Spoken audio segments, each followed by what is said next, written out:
गुरुर्ब्रह्मा गुरुर्विष्णु गुरुर्देवो महेश्वरा गुरु साक्षात् परब्रह्मा तस्मै श्री गुरुवे नमः। वक्रतुंड महाकाय सूर्यकोटि समप्रभा निर्विघ्नं कुरु मे देव सर्वकार्येषु सर्वदा। सच्चिदानन्दरूपाय विश्वोत्पत्त्यादिहेतवे तापत्राय विनाशाय श्रीकृष्णाय वयं नमः। ॐ स्वस्ति श्री गणाधिपतये नमः। श्री वेदपुरुषाय नमः। ॐ श्री सद्गुरुचरण कमलेभ्यो नमः।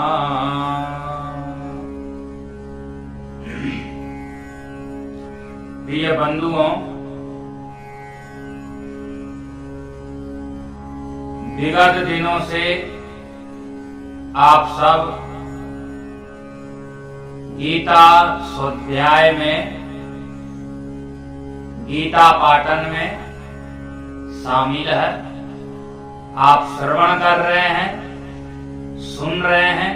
उम्मीद करते हैं सद्गुरुदेव की कृपा से जो ज्ञान हमें प्राप्त है उस ज्ञान को आप स्वीकार कर रहे हैं, जीवन में अमल कर रहे हैं तथा अपने दैनिक जीवन में शामिल भी कर रहे हैं। ऐसी आशा आपसे रखते हैं। भगवान का ध्यान करते हुए, गुरुदेव भगवान से आशीर्वाद प्राप्त करते हुए आप हम सब गीता ज्ञान में प्रवेश करते हैं। गीता रूपी पंचामृत चरणामृत का आचमन करते हैं। अन्येषु च सर्वेषु यथा भागं भस्तितः भीष्ममेवाभिरक्षन्तु भवन्तः सर्व एव हि। ये आपने 11वां श्लोक पिछले सत्र में सुना। तस्य संजयन हर्ष कुरु वृद्धः पितामह सिंहनादं विनुद्योक्षै शंखददमौ प्रतापवान। 12वें श्लोक में आप और हम सब प्रवेश करते हैं। 12वें श्लोक को आप और हम सब सुनते हैं और श्रीमद् भगवत गीता से हमको प्रेरणाएं लेना है तथा अपने जीवन को सुधारना है, अपने जीवन को व्यवस्थित करना है, अपने में परिवर्तन करना है। हमें गीता से भगवान की भक्ति प्राप्त करना है, भगवान के श्री चरण कमलों में मन को लगाना है। तो 12वें श्लोक में और प्रथम अध्याय का 12वां श्लोक है श्रीमद् भगवत गीता का। तस्य संजयन् हर्षं कुरु वृद्धः पितामह सिंहनादं विनद्योक्षै शंखं ददमौ प्रतापवान् शंखं ददमौ प्रतापवान्।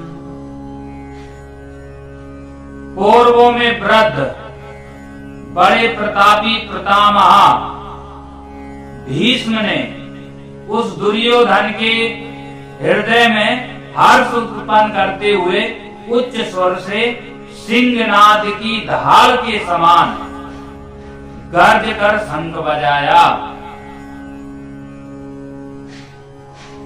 आपने पिछली बार श्रवण किया था कि इस महाभारत युद्ध में ऐसे भी योद्धा लड़ने के लिए आए हैं कि कोई मन से आए हैं, कोई मजबूरी से आए हैं और कोई मतलब से आए हैं। तो तीनों प्रकार की बुद्धि वाले तथा तीनों प्रकार की मति वाले तथा तीनों प्रकार के विचारों वाले योद्धाओं के मनोबल की वृद्धि करने के लिए, मनोबल को बढ़ाने के लिए, वीर रस का संचार करने के लिए, विचारों में बलिष्ठता प्रदान करने के लिए, विचारों को मजबूत और युद्ध के हिसाब का बनाने के लिए भीष्म पितामह ने शंख बजाया। और ऐसा वैसा शंख नहीं बजाया। बोले किस तरीके से, कैसे बजाया? शंख बजाने के भी कई तरीके होते हैं। सत्यनारायण भगवान की जब हम पूजा करते हैं तो उसमें जो शंख बजता है, उस शंख का जो नाद होता है,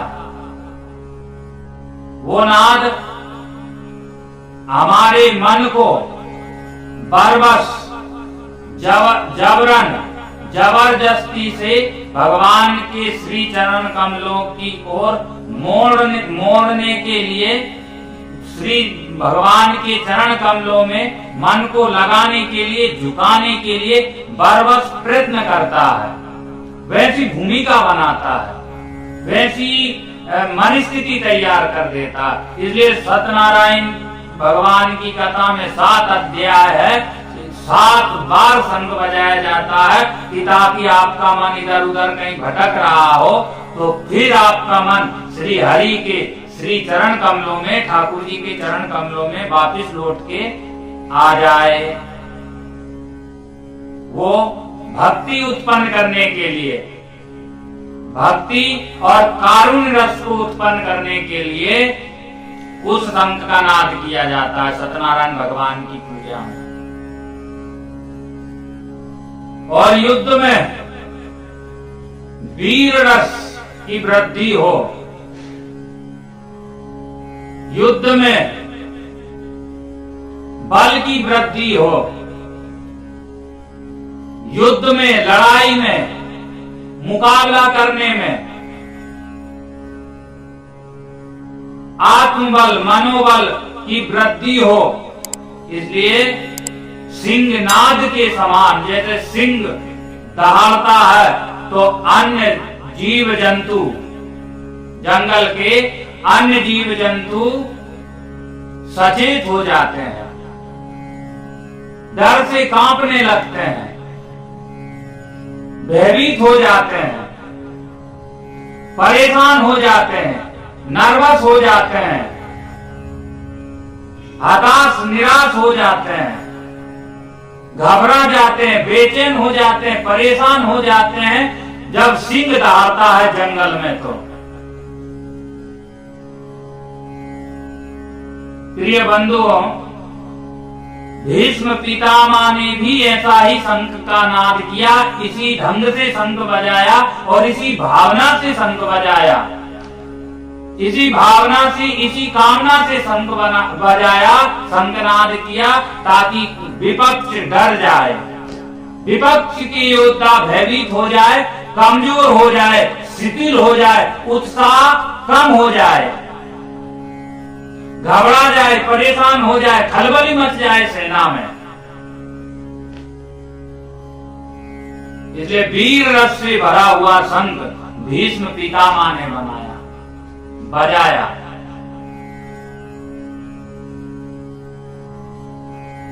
जिंदगी में, हमारे जीवन में जब कोई हमको चुनौती का सामना करना पड़े, जब हमको किसी मुकाबला में उतरना है, कुछ नया करना है, यश प्राप्त करना है, कीर्ति कमाना है, कुछ अलग से चमकना है, तो प्रिय सज्जनों कुछ अलग आपको बनना भी पड़ेगा, कुछ अलग करना भी पड़ेगा और निरंतर अपना बदलाव के लिए, अपने को हर मुकाबला में खड़े रखने के लिए वैसी पात्रता हासिल करनी पड़ती है, वैसी योग्यता, वैसी दक्षता, उस प्रकार का हुनर हमें होना चाहिए कि हम लाखों में एक दिखे, लाखों में अलग से चमके। हम कहीं भी जाएं, हम कुछ भी करें, कहीं पार्टी में जा रहे हैं, कहीं घूमने के लिए निकले हैं, कहीं भी आप एंट्री कर रहे हैं, कहीं भी आप पहुंच रहे हैं, आपकी योग्यता, आपकी प्रतिभा के कारण सब नतमस्तक हो जाए, सबको लगे कि ये कुछ अलग से है, ऐसा कर्म आप कीजिए, ऐसा प्रयत्न करिए, ऐसा काम करिए, ऐसी पात्रता अर्जित करिए, ऐसी योग्यता प्राप्त करिए। भीष्म पितामह उस योग्य थे, भीष्म पितामह में वो पात्रता थी, वो दक्षता थी, वो एक प्रकार से बल था, वो आत्मविश्वास था, उस प्रकार का मनोबल था उनमें कि उन्होंने जैसे ही शंख बजाया चारों तरफ खलबली मच गई। विपक्ष की सेना में, कौरवों की सेना में चारों तरफ खलबली मच गई और दुर्योधन के मन में उत्साह हिलोरे मारने लगा, उत्साह और स्फूर्ति बढ़ गई और आधा युद्ध तो ऐसे ही जीत गया वो। शंखनाद सुनते ही भीष्म पितामह का दुर्योधन, ये होता है किसी कार्य को ध्यान पूर्वक करने से, किसी कार्य की शुरुआत कैसे करें, हम किस ढंग से करें, क्या क्या सावधानियां रखना चाहिए तथा सर्वप्रथम क्या करें, फर्स्ट में हम क्या करें। सबसे पहले जो प्रभाव हमको दिखाना है, सबसे पहले वाला जो हमको वातावरण बनाना है, अपना होना हम है ऐसा सबको दिखाना है, तो कुछ अलग से करना पड़ेगा और कुछ विशेष करना पड़ेगा। इस दुनिया में बंधुओं यूं भरने को तो पेट पशु भी भरते हैं,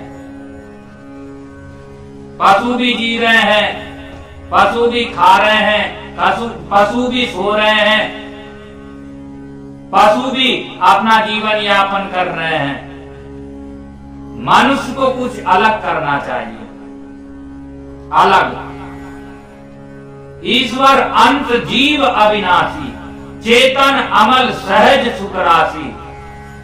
हम ईश्वर के अंश है, हम भगवान के पुत्र है, हम भगवान की संतान है, हम भगवान के हैं, तो कुछ गुण हम में, कुछ विशेषताएं हम में, कुछ संस्कार हम में भगवान जैसा होना चाहिए कि नहीं। अरे भाई, शेर का बच्चा शेर जैसा दिखता है और वैसा ही होता भी है, वैसे ही करता भी है। सांप का बच्चा सांप जैसा होता है, गाय का बच्चा गाय जैसा होता है। तो मनुष्य भगवान का पुत्र है, भगवान का राजकुमार है, तो भगवान जैसा होना चाहिए।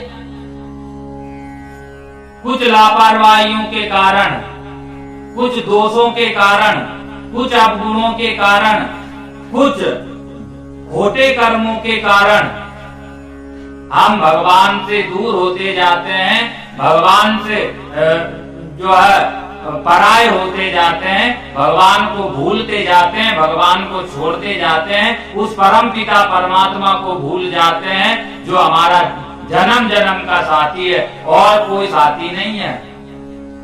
भगवान के अलावा हमारा इस दुनिया में कोई साथी नहीं है, कोई सच्चा हितैषी नहीं है, कोई सच्चा उपकारी नहीं है, कोई सदा साथ निभाने वाला नहीं है। लेकिन भगवान तो जन्म जन्म के साथी है। अब मनुष्य का कोई भी होगा अपना से अपना, तो वो एक ही जन्म का साथी रहता है, लेकिन भगवान तो जन्म जन्म के साथी है। इसलिए हम भगवान के ही है, लेकिन हम भगवान को भूलते जाते हैं लोभ, मोह और अहंकार के कारण। रजोगुण, तमोगुण और सतोगुण के कारण इनसे प्रभावित होकर के हम अपने आनंद स्वरूप परमात्मा को भूलते जाते हैं। जो आनंद का धाम है, सुख का सागर है, वो सब कुछ प्रदान करने वाला हमारे परम पिता है, उनको हम भूलते जाते हैं। भगवान को कभी नहीं भूलना चाहिए। भगवान के पुत्र है हम, भगवान की संतान है, तो भगवान के जैसा ही हमारा व्यवहार होना चाहिए। भीष्म पितामह ने यहाँ शंख बजा करके सब सेना को भयभीत कर दिया, और ये अपना होना अपनी मौजूदगी, अपनी उपस्थिति को भी बताया, जताया, सबको समझाया कि हम है यहाँ और हम तैयार है युद्ध करने के लिए। हमेशा जो भी आपके जीवन में आपके सामने आए, आप उससे मुकाबला करने के लिए मजबूत रहिए।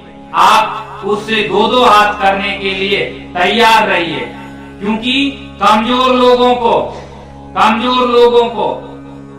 निर्बल लोगों को, असहाय लोगों को, अपने को हीन जो समझता है, दीन जो समझता है, ऐसे लोगों को सताने वाले, ऐसे लोगों को रुलाने वाले, ऐसे लोगों को ठगने वाले, ऐसे लोगों को परेशान करने वाले, छीनने वाले और दबा कर रखने वाले अनेक लोग हैं इस दुनिया में, अनेक इंसान हैं इस दुनिया में। इसलिए इनसे आपको सुरक्षित रहना है और अपने को मजबूत रखना है। हर चुनौती से, हर बाधाओं से, हर मुश्किल से, हर प्रकार का संघर्ष से हम मुकाबला करेंगे, पीछे नहीं हटेंगे, हिम्मत नहीं हारेंगे। संग्राम जिंदगी है, लड़ना हमें पड़ेगा।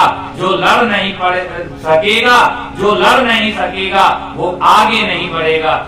प्रिय बंधुओं, आगे बढ़ना है तो हर समस्या का मुकाबला करने की ताकत रखिए, हर समस्या का सामना करने की शक्ति रखिए, क्षमता रखिए, वैसी योग्यता, दक्षता और प्रतिभा रखिए, और लड़ने से पहले ही हार मत मान लीजिए।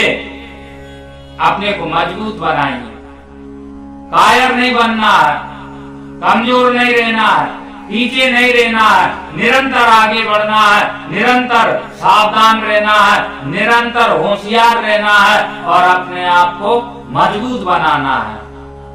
असावधानी बरतने वाला, बेफिक्र से रहने वाला, होश खोकर के रहने वाला वैसे ही है जैसे नींद में कोई सो रहा है। सोए हुए शेर पर भी लोग, अनेक जंगली जीव हमला कर देते हैं, जैसे मरी हुई लाश पर अनेक जीव जंतु हमला कर देते हैं। बस ठीक इसी तरह जो व्यक्ति कुछ करता नहीं है, जो इंसान कुछ करने की इच्छा नहीं रखता है, जो व्यक्ति सक्रिय नहीं रहता है, जो व्यक्ति आगे बढ़ने की तैयारी नहीं करता है, जो व्यक्ति मेहनत से और श्रम करने से जी चुराता है, काम चोरी करता है, आलस और प्रमाद में पड़ा रहता है, ऐसे इंसान की कभी तरक्की नहीं हो सकती है। यहाँ गीता जी से हमको यही शिक्षा लेना है कि हमको मजबूत बनना है, अपने को योग्य बनाना है, ताकि हम हर मुकाबले में आगे रहे, हर मुकाबले में डटकर मुकाबला सामना कर सके, हर प्रकार की चुनौतियों से, हर प्रकार के चैलेंज को हम स्वीकार कर सके, टकरा सके, उससे लड़ सके। नहीं तो लोग बात बात में आत्महत्या ही कर लेते हैं। थोड़ा सा दुख हुआ, थोड़ी सी परेशानी हुई, थोड़ी सी मुश्किलें आई, थोड़ा सा जो है परीक्षा में परिणाम कम आया, इच्छा अनुसार अंक नहीं आए, इच्छा अनुसार हमारा काम नहीं हो पाया, इच्छा के अनुसार हमारी बात कोई नहीं सुनता है, अब हमारे हिसाब से कुछ नहीं हो रहा है, तो व्यक्ति और कुछ नहीं करता है, आप देखता है ना ताप देखता है और सीधे आत्महत्या कर लेता है। लड़ ही नहीं सकता है, मुकाबला ही नहीं कर सकता है, प्रतिरोध विरोध ही नहीं कर सकता है परेशानियों का, लड़ाई लड़ ही नहीं सकता है, चुनौतियों को सहन ही नहीं कर सकता है। लड़ो, मजबूत बनाओ अपने आप को, अपने दुर्गुणों को निकाल के फेंको, अपनी बुराइयों से लड़ो, अपने अवगुणों से, अपने दोषों से लड़ो, अपनी कमजोरियों से लड़ो, अपनी बुरी आदतों से लड़ो, अपने बुरे विचारों से लड़ो, अपने बुरे सोच से लड़ो, अपना बुरा चिंतन से लड़ो, अपना बुरा चरित्र से लड़ो, अपने बुरे खोटे कर्मों से लड़ो, अपनी नियत से लड़ो। हमारी नियत और हमारी मन स्थिति पवित्र होना चाहिए, पावन होना चाहिए, शुद्ध होना चाहिए। इसलिए हर पूजा में आप पूजा करने से पहले आपको जो भी पूजा करना है, या अथवा जो पूजा पंडित जी, पुरोहित जी महाराज विप्र देवता कराते हैं, सर्वप्रथम कहते हैं बाएं हाथ में जल लीजिए, गंगा माँ का ध्यान कीजिए और पहले आप पवित्र हो जाइए। अपवित्रा पवित्रो वा सर्वावसांगतो विवाय अस्मारी पुंडरीकाक्षं सवायाभ्यंतरा शुचि ओम पुनात पुंडरीकाक्षा पुनात पुंडरीकाक्षा पुनातु, ऐसे मंत्र पढ़ते हैं। अर्थात सर्वप्रथम पवित्र हो जाइए। हम पवित्र होंगे कैसे? विचारों से, विचारों की शुद्धि करिए, अपने चिंतन की शुद्धि करिए, अपने वाणी की शुद्धि करिए, अपने व्यवहार की शुद्धि करिए, पवित्र करिए, अपने विचारणा को, अपनी धारणा को, अपनी आशाओं को, अपनी कल्पनाओं को पवित्र करिए, शुद्ध करिए, पावन करिए। लड़िए स्वयं से, आओ लड़े स्वयं के कलमश कसाईयों से, रोगों के राक्षसों से, भोगों के दानवों से। दूसरों से लड़ना सरल है बंधुओं, अपने से लड़ना बड़ा कठिन है।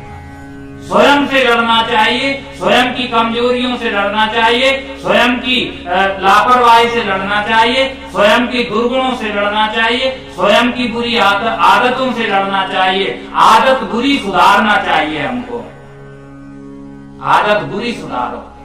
जो बुरी आदत है, जो बुरी लत है, जो बुरा कर्म करने की, बुरे विचार करने की, बुरी जो है हरकतें करने की, बुरा आचरण और गलत व्यवहार करने की, बुरा व्यवहार करने की जो हमारी सोच है, जो हमारी विचारणाएं हैं, जो हमारी कल्पनाएं हैं, उनको बदलिए, उनको सुधारिए, अपना निर्माण करिए, अपने में परिवर्तन करिए, अपने में सुधार करिए।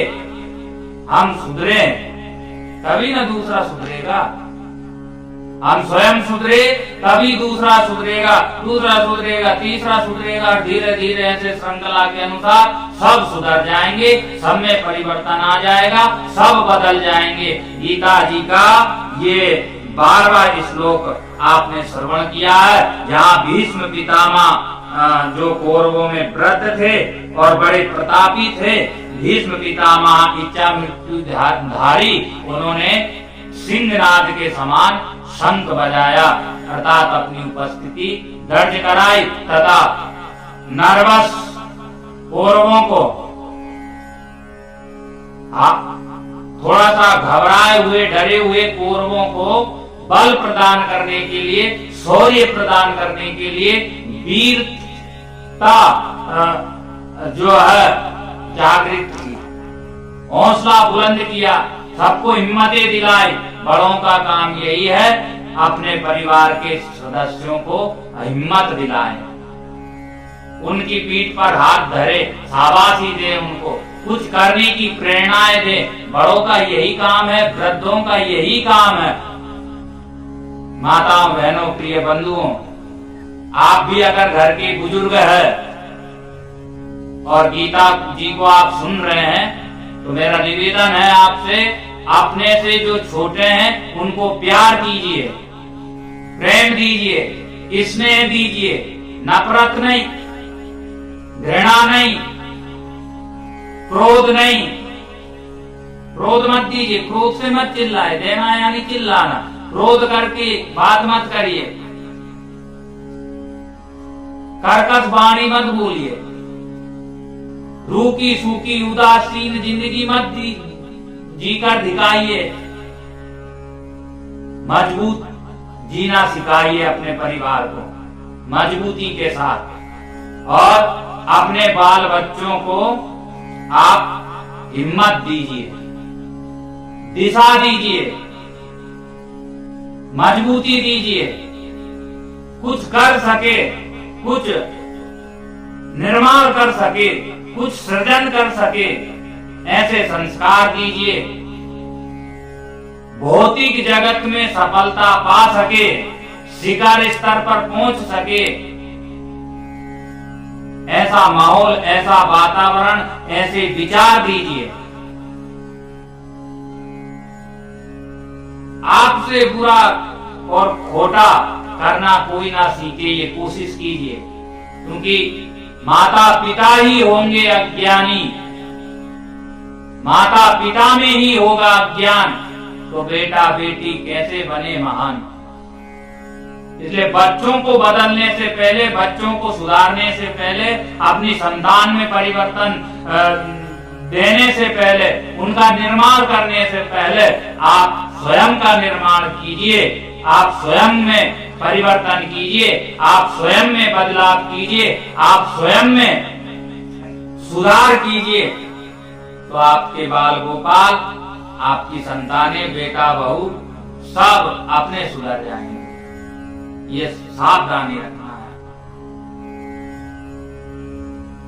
मनोबल, हिम्मत और अच्छी दिशा, अच्छे संस्कार, अच्छी शिक्षा अपने संतान को दीजिए। जैसे यहाँ भीष्म पितामह ने कहा, जैसे यहाँ भीष्म पितामह ने किया, जैसे यहाँ भीष्म पितामह ने हम सबको करके दिखाया, जैसे भीष्म पितामह ने हम सबको सिखाया, वैसे हमको सीखना है।